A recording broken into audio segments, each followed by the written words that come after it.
টক ঝাল ঘুগনির রেসিপি আজ আমি আপনাদের সঙ্গে শেয়ার করলাম। তার জন্য আমি আগের দিন রাতে মটর ভিজিয়ে রেখেছিলাম। এখানে ছোট ছোট করে আলু কেটে প্রেসার কুকারে মটর আর আলু লবণ দিয়ে সিদ্ধ হওয়ার জন্য বসিয়ে দিয়েছি। আর একটা কড়াইতে তেল গরম করে তার মধ্যে দিয়ে দিয়েছি জিরে ফোড়ন, তারপর পেঁয়াজ কুচি আর টমেটো কুচি। এখানে টমেটোর মাত্রাটা একটু বেশি দিতে হবে, তার কারণ হচ্ছে গ্রেভিটা একটু ঘন হবে আর টক স্বাদটা পাওয়া যাবে ঘুগনি থেকে। তারপর একে একে আমি সমস্ত গুঁড়ো মশলাগুলো দিয়ে দিচ্ছি।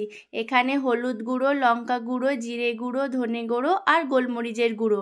মশলাগুলো একটু কষিয়ে নিয়ে তার মধ্যে আমি একটু বিরিয়ানি মশলা অ্যাড করছি। এবার বাড়িতে একটা ভাজা মশলা তৈরি করে নেব। তার জন্য নিচ্ছি লবঙ্গ, এলাচ, গোলমরিচ, জায়ফল, দারচিনি, শুকনো লঙ্কা এবং তেজপাতা।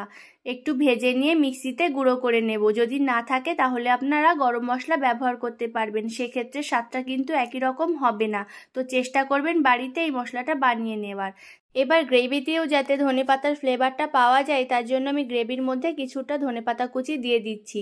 এবার সিদ্ধ করে রাখা মটর আর আলুটা আমি গ্রেভির সঙ্গে মিশিয়ে দেব। তারপর গ্রেভিটা ঘন করার জন্য এভাবে আলুগুলো চেপে চেপে গ্রেভির সঙ্গে মিশিয়ে দেব। এটা করলে গ্রেভিটা আরও বেশি ঘন হবে। তারপর উপর থেকে ভাজা মশলা আর ধনেপাতা কুচি ছড়িয়ে দেব। একবার হলেও বাড়িতে ট্রাই করবেন আর আমাকে জানাবেন কেমন হয়েছে। আশা করছি ভালো লাগবে।